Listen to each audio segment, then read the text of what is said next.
So here's an example of an icebreaker slide deck that I've created and I'm planning on using with my students at the beginning of the year. You'll notice that I've grouped the icebreaker questions into 3 different categories: yes or no questions, would you rather, and open-ended.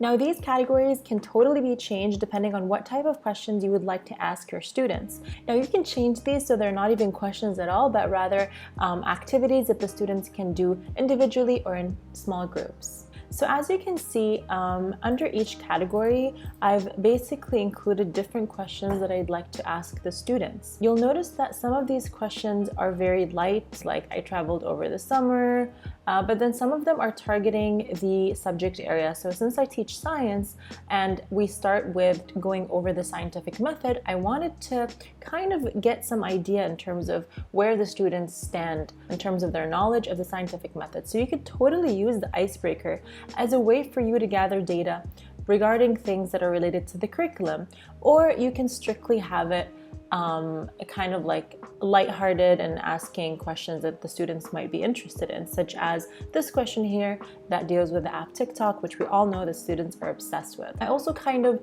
wanted to include some questions to make the students aware of the expectations and even the norms and the environment that I would like to establish in my classroom.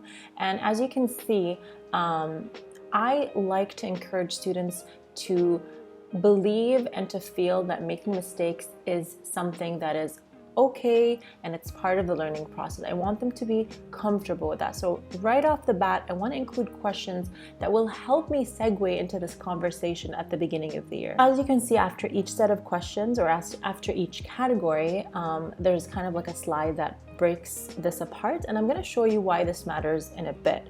But next we have the next category of questions, which is would you rather, and here I'm giving the students kind of like choices.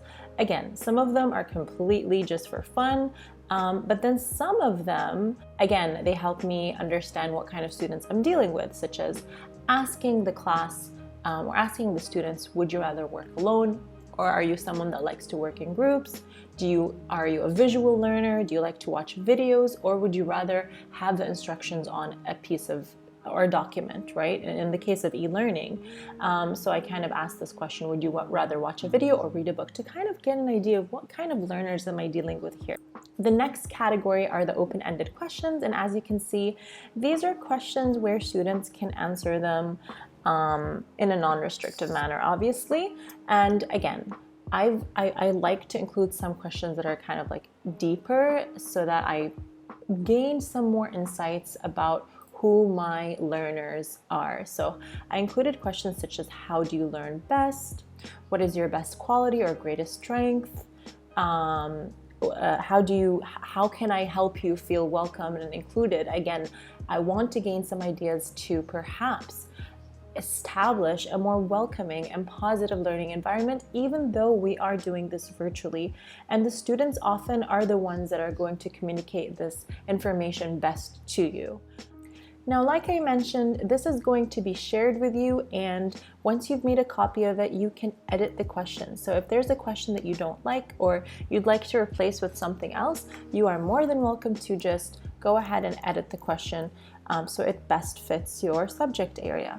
How will this look in present mode? So once this slide or this presentation is in present mode, you can click on the different categories of questions. So for the yes or no questions, once we click on this, it will take us to the first slide that is a yes or no question. And as you can see, the next button is going to help us go through these different questions. And once we are done, we're going to click the back to home button that will take us back to the home page. And then we can go to the next set of questions, which are the would you rather. So again, would you rather, you go through the different questions that are underneath this category. And then finally, you reach the done slide and you go back home, where we can access the last set of questions, the open-ended questions, and so on and so forth. In order to add more questions, all you would need to do is go to the last slide of the category. So this is the yes or no category. I will go to the last slide, and then you right click and you duplicate slide. And this will create a duplicate of your slide, and then you can edit it. You can edit the background color, so by clicking on background right here, and you can choose a new color, let's say yellow, and then all you have to do is erase, any irrelevant pictures, and then just change the question.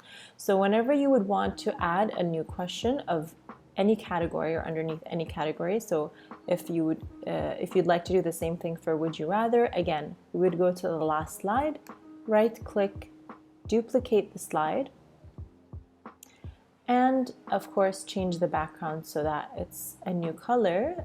We can distinguish it as a new question, and just make any adjustments in terms of the content on the slide.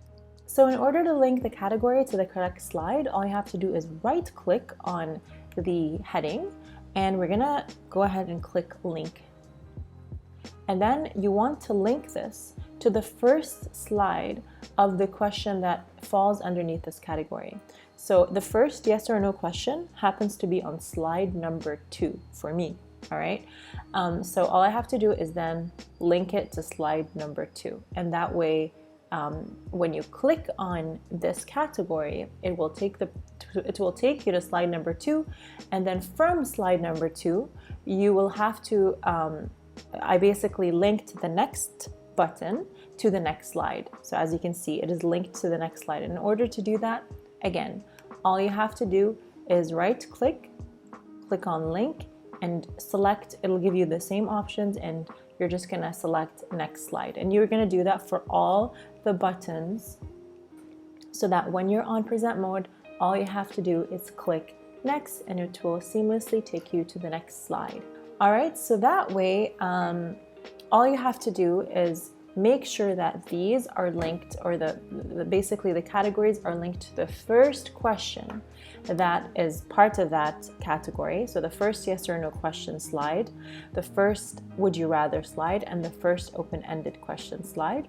And the other thing that you need to make sure in case you do add extra slides is that the next buttons are always linked to the next slide.